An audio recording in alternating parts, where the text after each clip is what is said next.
this headline review with our resource person, Mr. Yomi Ogunsanu, and already he's joined us in the studio this morning. Good to have you, Mr. Ogunsanu. Good morning, Titi. All right, let's take a look at our headline reviews this morning, one after the other. And we have this one from Vanguard newspaper.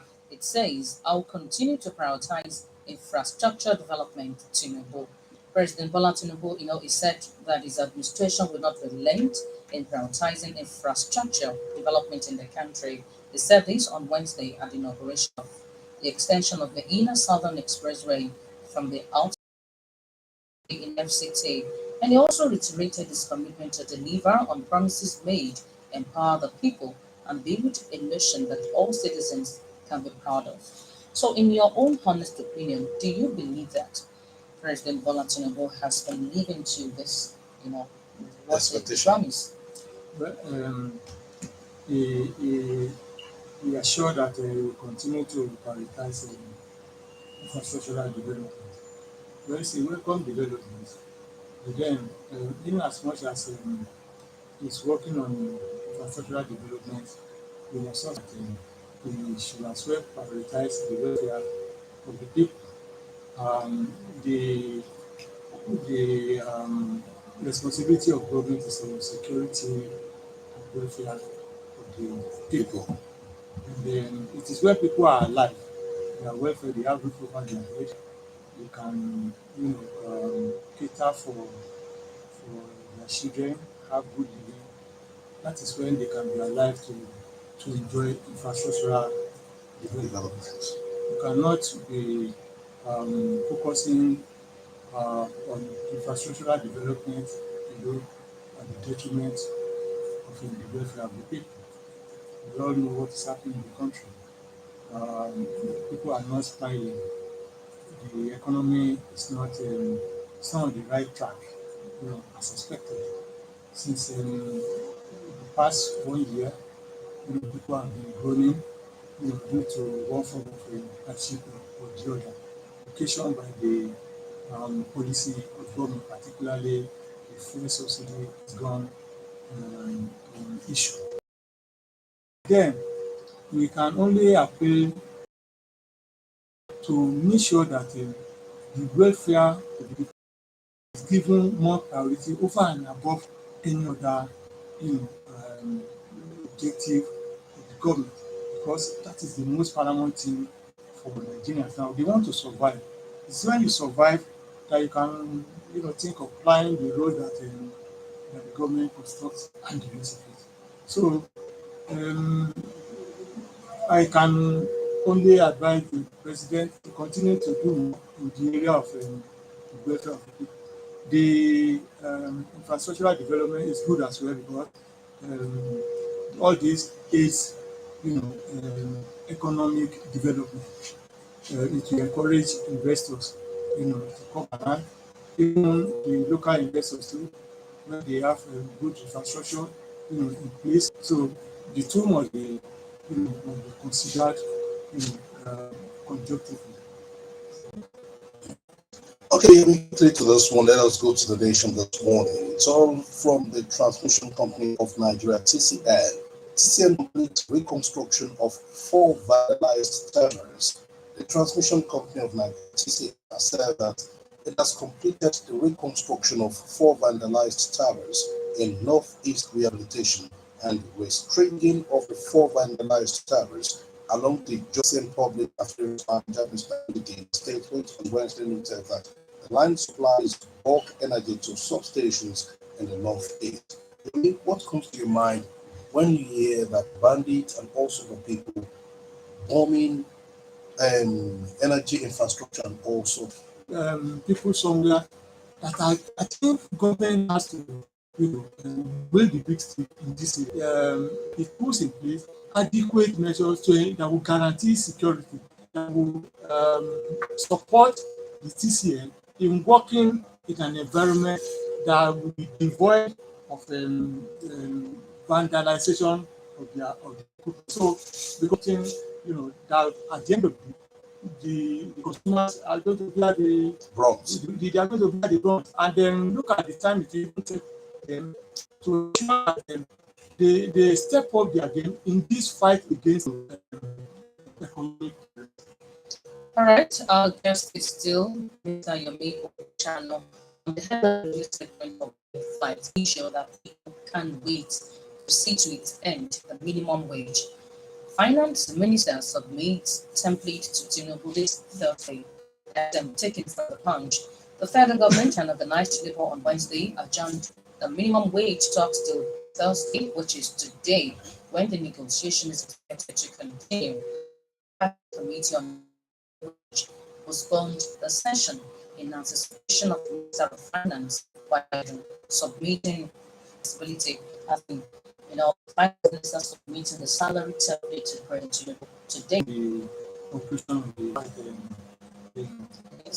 meeting is coming up, that is going well. It is ongoing. I think this time, and the negotiators, they put all their data on the table. You understand? But then the government, on the other hand, couldn't come up with any. Yes, understand? Yes. Government did not come up with any template until when the labor went on strike. Then they now said, okay, And that was a total shutdown. that shows that must the government wait for this to happen? This will be saying government should at least be serious for once. You see, this is a national issue. Something like this is coming up, something that it affects the entire workforce of the country. Government should, between the government and the government, they always wait the final, the final day when these people are going on strike before they can show some kind of seriousness. So it shouldn't continue that way. But this template they are talking about, government should have had this thing, somewhere ready. At least this thing should not have even dragged up to this moment. If government has shown some seriousness right from day one, because these people, they gave the government about quite a long time. Yes, you understand? Before they said that May 31st will be the deadline. So what is government doing? But Mr. Ogunsanu, people are saying that the strike not to be called off. They should have continued with the strike until the federal government does the right thing. Yes. You see, let me tell you something. In negotiation, you have to be flexible. You cannot be too rigid. You understand? I know there are there are mixed opinions about all this. Some are blaming the labor union, and then those who are blaming the labor union, they shouldn't have called up the strike. It's because of that they know government has not been showing sincerity. They have not been showing sincerity, because immediately they appeal to labor not to go on strike, that they will do something. Immediately after that, government will just go back to sleep. But this time around, things like this, they want to give government a long road. You understand? They want to let the people see government in its true color. Benefit of the doubt. Yeah, they are giving them benefit. So I don't blame labor union this time around. At least they have shown their capability in that they want, and they know the government knows what labor can. So we should commend labor for trying to listen to the voice of wisdom. At least there are some other Nigerians too that are already complaining of the strike, that they shouldn't have even gone to strike in the first place. So there are two sides to this. Now, Yomi, let us look at it from this angle. There was a time labor unions, the labor leaders, protested against the chief of staff that it was not forthcoming initially back then. And then they asked dismissed after this disagreement, this back and forth. And yesterday, around 3:30 yesterday, they asked their meeting. But the meeting stalled just because the federal government could not present any figure. According to them, they said an increase beyond 60,000 naira. They were looking forward to that figure yesterday. But yesterday, when they had that meeting, it stalled just because the federal government on their own side could not present any figure. Yes. Probably they are waiting for the minister of finance to present the figure. Yes, it still boils down to the fact that the government has not been showing seriousness in all of these things. Because if they have been showing seriousness, it won't take them time. They are paid, government will pay something that is above 60,000 naira. I mean, I am very sure that it is since that time now they started putting us together. What can we offer them?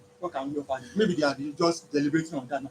Things that should have happened, months back. But then, it's just 2 days have gone now out of the 5 days. It remains 3 days. So let us wait. You understand? I am sure that government will definitely come up with a figure. If they don't come up with another figure tomorrow or maximum day after, they will come up with their figure and we will all see. So let us continue to be patient. I mean, we've been patient all this while. The labour has been patient. So Nigerians have been patient. So let us continue to be patient for this little time that remains. All right, this is 9.5 FM OGBC, and we see Mushano as our analyst in the studios this lovely morning. Yomi, quickly let's go to the point this morning. It's still about salary increase and now to the judiciary sector, because Senate approves 300% pay rise for CJN, other judicial officers, and this is according to the point. The Senate on Wednesday approved a bill that grants a 300% increase for judicial officers at federal and state levels. The Red Chamber approved the report presented by the Senate Committee on Judiciary, Human Rights and Legal Matters, chaired by Senator Mohammed Tahir Mongolo, APC Borno North, to the lawmakers. Yomi, this is my question. 300% increase for the CJN and other judicial officers. Don't you think that after this increase of 300%, they would also be captured in this new minimum wage? Well, the 300% increase in their for the salary. CJN. Yes, And other judicial it's a welcome development. Okay. You understand? Because I don't know, for instance, now, in the university system, they have their peculiar Allowance. Yeah. their peculiar Salary structure. salary Structure, structure. exactly. Yes. You understand? Cost Then pass, commas, the salary too. I want to believe that maybe they have their own salary structure as well. You understand? Yes. I mean, those who are practicing at that level, they cannot. You can't find somebody on level 1, level 2. No. In that, I mean, in the judiciary. I'm not talking about the casual staff. the workers, not the administrative workers. So there's nothing like a minimum wage or this thing, at that judicial level. You understand? But the point I am trying to emphasize here is that the increase, that 300% increase in welcome development. Don't forget that all this while we have been complaining that the judiciary, they are not well remunerated. We have 3 arms of government: the executive, the legislature, and the judiciary. The executive and the legislature, they have been enjoying. In fact, Nigerians have been complaining that what they allocate to themselves It's too what much. they is too much. Too much. You understand? Leaving behind the judiciary, and then the judicial officers, they work for 35 years. They have their own permanent employment. It's not like tenured employment. For 4 years. Yes, like the executive and the legislature. So that is why I want to commend the Senate for passing that bill. Then secondly, we all know the bastardization that the judiciary is even witnessing. Many judicial officers, many judges, you understand, they have been accused of taking bribes. They have been accused of compromising their job. There are several cases. But these things boil up because many of them have been accused of taking bribes and they have been sanctioned. You understand? There are so many things that could lead to people being compromised. If you are not well remunerated, you understand, that can be a source of demanding for bribe or welcoming something like that. But if they are well remunerated, like their salary has been increased by 300% now, I know that at least now they are receiving a salary that will commensurate with the kind of work they are doing. And then it will be very difficult for someone now to come, you want to bribe a judge that is well paid. You just look at it and what do you want to offer me? I'm contented with what I receive. With what I receive. So these are some of the things you enhance the productivity of the judiciary officers, and their output will be further enhanced as well. Now, Mr. Ogunsanu, think that with this 300% pay rise, it will help curb bribery and corruption in the judiciary sector? To a large extent, I want to believe so. To a large extent, I want to believe that when you are well remunerated, you receive good pay. So except those who are very greedy. Perpetual, Those We who have are some those, Oliver Twist. yes, except those who are very greedy. perpetual Those who are corruption. very greedy. Some people, they take all these things because because of some inadequacies. You understand?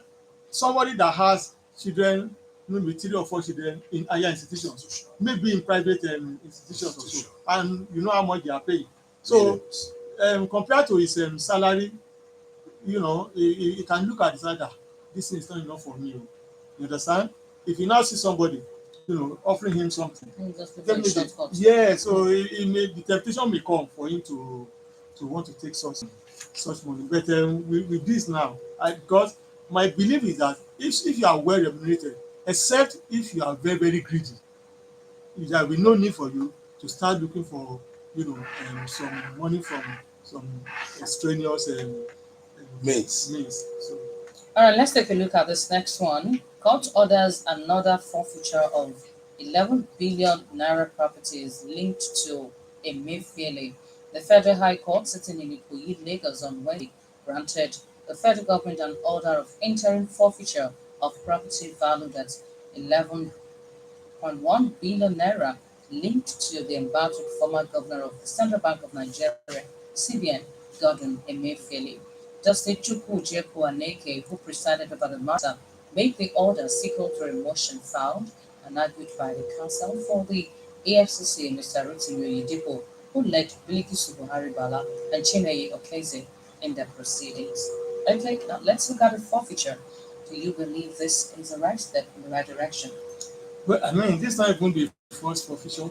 I think about 2 weeks ago, he There was a forfeited. forfeiture. Yes, he forfeited some amount of money and things like that. You see, what comes to my mind when I hear about this forfeiture is that our system should be taking a second look at. A system that allows somebody, an individual, to steal so much. You understand? That system itself needs to be looked into. How can somebody, someone, An individual. steal so much money, acquire so much property in an office? You understand? It means the system itself is so porous. The system itself is so bad that somebody can just maneuver the system, manipulate the system to the extent of stealing so much and acquiring so much. So this is the crux of the matter. You see, we all know that Emefiele and his cronies, yes, they are going to face their judgment. But then we have to take a look at the system. You understand? We have been saying that our institution must be strengthened. You understand? We should build the system and not individual. Yomi, what comes to your mind sometimes that this system you're talking about, that it is still the same manufacturer that did the pencil, that also did the eraser. Don't you think that Emefiele would not have been the only person that is actually doing this, because it must have gone through some offices as well in that central bank, and we're looking at the system as well, because it is still we Nigerians that are still in that area to implement these systemic whatever that we're experiencing today. And in addition, do you now say that the system itself needs total overhaul? Of course, that is what I'm saying. The system needs to be overhauled thoroughly. You see, don't forget that most of these chief executive officers, they wield so much power that their subordinates, cannot even look up to their face, Cannot question them. cannot question them. To the extent that the power that is given to them to do so many things is so much. So, but by the time they take a look at the system, you understand, they begin to withdraw some of this power. You see, the CBN or most of them, they have board of directors. You understand? They have governing councils. What happens? You understand? Maybe the oversight, that needs to be to be given to the chief executive officers of this organization, of this, needs to be strengthened, because a situation whereby chief executive officer of a company can single-handedly sign a contract that amounts to billions of naira. I mean, that is too much. Without being checked. Without being checked. You understand? So the operators of the system, they know what to do. You understand? When they know that the CBN, for instance, as a case study, we have all realized now that the power of the CBN governor is too much. It's too much. It's too much. So, like maybe they have deputy governor. I don't know how many deputy governors they have. I don't know how many of the directors they have. But then, in order to checkmate the governor, there are so many appointments that can be made. So I mean, some people can be put ahead of the government, maybe in form of the governing council now. You know, that can cross-check before you sign anything. You know, that's why they give them a limit. But how maybe they are going to reduce the limit, or you know, put some measures in place that will not make it easy for you to maneuver what is already put on ground. But then whatever it is, you understand, the system, you understand, I keep saying it, needs to be overhauled. They know who to call. They know, I mean, the organizations that can, you know, that they can call to come and, you know, do some kind of checks on the system. Can't the Ministry of Finance, because I think it's under the Ministry of Finance and the coordinating minister of the economy, don't you think it's also under his purview to coordinate and supervise that? Yes, the CPN is under the Ministry of Finance. But then the Minister of Finance himself, you know, that one too has a lot, you know, on his table. You understand? But then they you know, they know the kind of appointment they are going to make that will checkmate because the bottom line is that the CBN governor is too powerful. Just like any other, you know, chief executive officer in any government agency or parastatals. Because it is the CBN, you know, that we are seeing now. We don't know what goes on in other parastatals like and agencies. Yes. We don't, because by the time they beam searchlight on, say, NNPC now, you understand? I know that we are going to see so many heads. We are going to see, so many other, like maybe Nigerian Port Authority too. Yeah. If you go there now, go and, you know, go and beam searchlight on it, you will see the kind of rot in that system. You know, in that system. So our system generally needs to be overhauled. Okay. Look at even the governors, the local government chairmen, the ministers, and the rest of it. You understand? Why is it that when they leave office, they now look at what is happening in Kaduna State now? Yeah. You look at what is happening to El-Rufai now. When the House of Assembly said they have conducted investigation. Over 400 billion. Yes, the past governor mismanaged so much money. And he's saying that it was politically motivated. Yeah. So we need to. We need to do a general overhauling of our system. The system in which we are operating, we need to do a general overhauling. But then we have to start from somewhere. All right, let's open the lines. The lines are beeping already.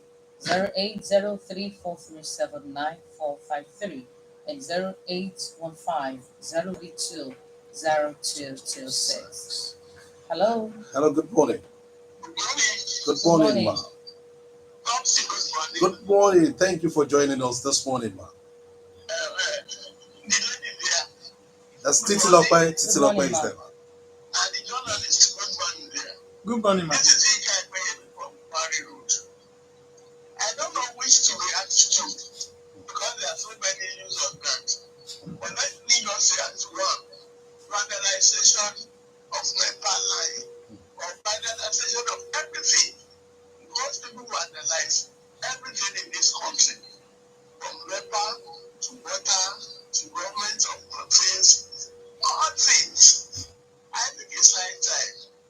The government made no serious efforts to discipline these vandalists because they are untold hardship to the citizens.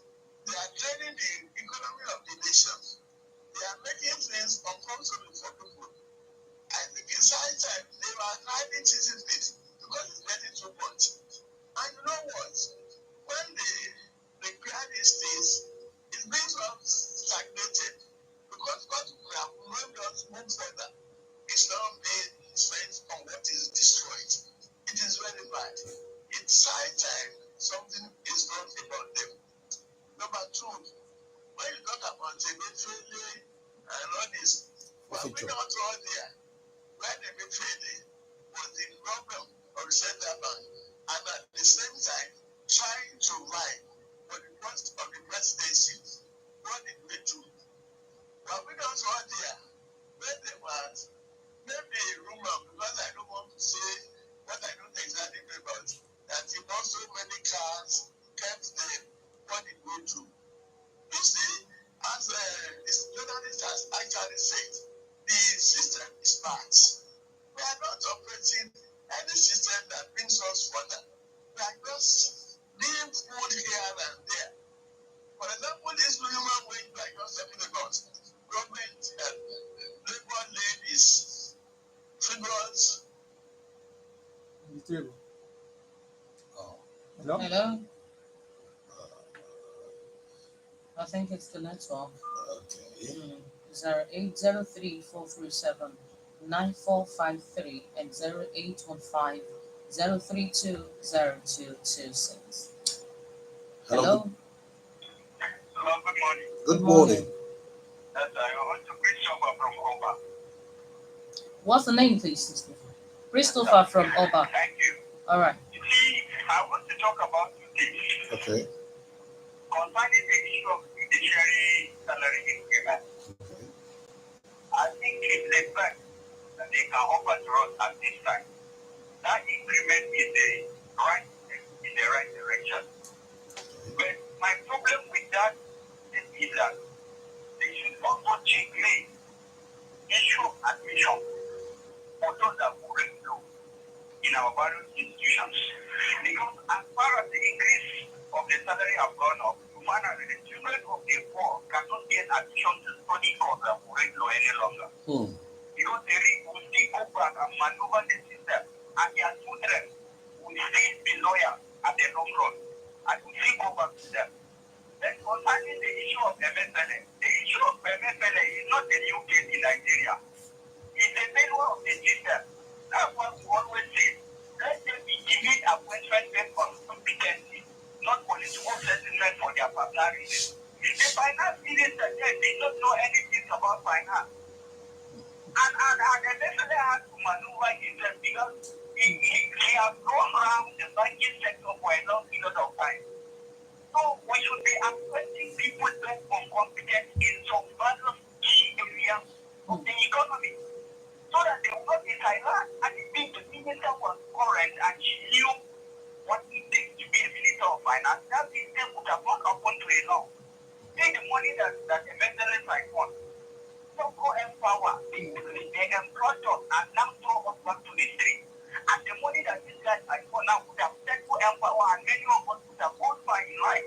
We started building ourselves with that money. And they now throw us to the street, and they expect us to be white as Nigeria. And they'll be talking about minimum wage. One, we need a living wage. Thank you very much. Thank Thank you, you so Christopher much. from Oba. It was saying that the former CBN governor, he took an advantage in that time, talking about the then Minister of Finance. Hello, good morning. Good morning. Good morning, sir. Good morning, Mr. Good morning, sir. I am Suleiman calling from Rishara. I just want to talk about this issue of democracy. My belief is that the problem with minimum wage in this country is a very huge problem. And the solution is blowing in the wind.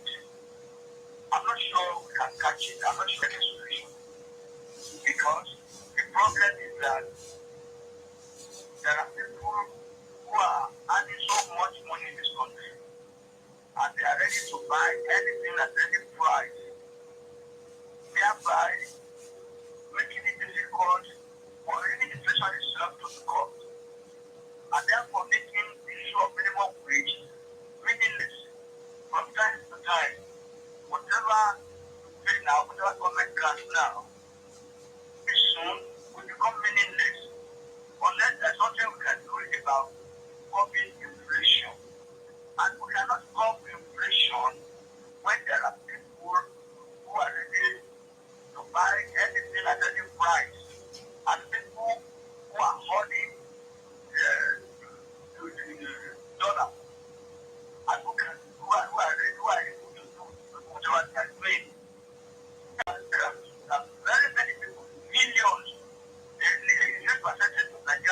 organization that cannot get decent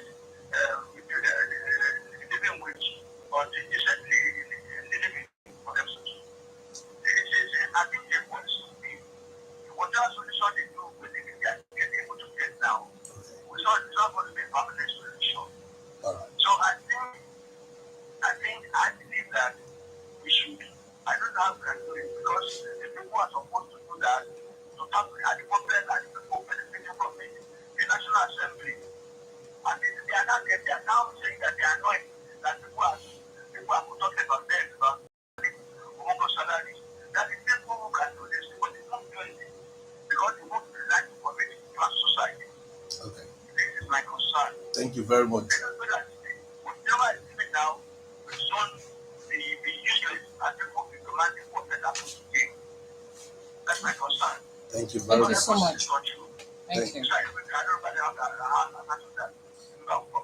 Thank you so much.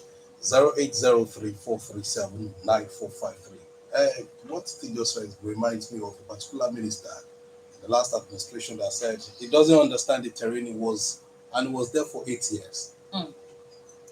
Hello, Okay. good morning. Hello. Good morning, Topsy. Good morning, sir. Good morning, Titilope. Good morning, sir. Good morning, Yomi. Good morning, sir. My name remains Wale Owosheni. I'm calling from Ilaro, my base. Yomi, you have said it all. All our systems are ruptured. Until we place institutions higher than individuals, we cannot get. Hello, sir. Hello. Are you there? Individuals higher than institutions. And it shows that there are no checks and balances. If a single person can just acquire a wealth of 11.1 billion naira, that is not the only one. That shows that there are no checks and balances. And that shows that we place individuals higher than institutions. We should strengthen our institutions, put checks and balances in the systems. Then it will be difficult for anybody to acquire such money from a name that is too terrible. Good morning. Thank you very much. Thank you, Ogunsanu. Yomi, do you have any reaction to all these suggestions raised before we go to our last part of call this morning? Yes, I have said this that we really there's an urgent need for us, to rejig the system. We can't continue to be building the leader. We need institutions, that can fight any that can fight corruption system that is in place that can fight any misdemeanor. You understand? I mean, we we have to, imbibe what goes on in other clients too. Where system works, where we have institutions in place. You understand? I mean, you can't continue to do our own thing differently. And, I'm claiming that we are also part of the Committee of Nations. You understand? We have to move with time. We have to, borrow a bit from what they are doing that is making their country, to go on very well. So we have to strengthen our system. Do you recommend what is happening in China to any corrupt individual in Nigeria? Well, we may not go to the extreme like that. But at least we know that in UK, in US, in Canada, you understand, at least the systems there, I mean, they are working well. And we don't usually hear, extreme cases like this, where an individual will steal so much money. You understand? Though, I mean, few cases may be happening over the but then not as pronounced as what we are having in Nigeria. Yomi, the last is yet to be heard about the Diziani case, but let us not go to that area this morning. Let us now quickly go to our last part of call this morning. El Rufai rubbishes Kaduna Assembly probe, says accusations politically motivated, and this is according to the Vanguard. Following the move by the Kaduna State House of Assembly's committee to probe its administration, the former state governor, Malam Nasir El Rufai Khan, has robustly defended his tenure, dismissing the committee's findings are baseless and politically motivated. In a statement by his media advisor, Mr. Muyiwa Adekeye, Malam El-Rufai criticized the probe, calling it a politically motivated agent job. 400 plus billion naira is being, traced to this governor, one loan or the other, disappropriation, and all sorts. What comes to your mind, and why is this now being revealed after he left office? Yes, in Nigeria here, and even elsewhere, when you are in position of authority, it is very easy for you, to suppress so many things, particularly Yes, in our country here. yes, Even an individual, when you are alive, you can suppress so many negative things about yourself. But the moment the person dies, you begin to hear a lot of things that are hidden. So that is that. When Elifai was the governor, I mean, he can suppress so many things. yes. But now that he's out of office, The that immunity is no longer is there. no longer there, and people can now talk. He doesn't have any power to punish anybody again. You understand? But when he was in office, any of his appointees dare not, look into his face and say anything negative about him. He just remove the person. So, but what we are saying is that, like EFCC, that is trying to do a human job, beaming searchlight on some Corrupt individuals. yes, corrupt individuals and ex-governors, that have left their position. I think the House of Assembly in Kaduna State, they have started the game now. They should not just stop there. He is responding, but what do you expect? He will not own up. He will not accept. So the case should be transferred to the appropriate court that will now take it over and do thorough, investigation and charge the case to court where you go and prove his innocence or otherwise. You understand? But this should be a lesson to our leaders that when you occupy, a position of authority, when you occupy a position in trust for the people, you have to, behave very well. You have to do, the wishes of the people. And justify the And confidence. yes, you're posting. yes. So that's just not that you be there and feather your nest alone, squander the resources of the entire state or entire nation, and think that you are doing very well. And I even want to say that even though there's a law in place whereby, because many of these political office holders, when they are assuming office, they go and fill code of conduct form. You understand? Whereby they will declare their Their assets. assets. When they now leave office, they should now go back and declare their assets, whatever they have acquired. But in most cases, we don't normally hear whatever transpires. Disclosure. But I think government should make it compulsory. There should be a law to say that when you serve, in an office, and upon leaving the office, searchlight should be beamed on your still washing. We should have an independent organization that will do that, whether there is any petition against you or not. They should go and beam their searchlight on, go and check the books. You understand? From day one that he assumed office, and then the last day that he left office. Then they go and, by so doing, whatever they are going to find, they will find it. If it's going to be charged to court, it will be charged to court, and then the process will take its normal course. Mr. Yomi Okushani, I want to thank you for coming to the program this morning, and we also want to appreciate the production crew, Idris Adelakon, who has been the editor on duty. Abiodun Tijani has been the studio manager, and the guy in charge of ICT this morning is Adedoyin Bangbadi. This is the production of Shola Onide. My name is Titilope. Awobajo. Do have the best of the day. My name is Temitope Babalola. Please do enjoy the rest of your Thursday morning. We love and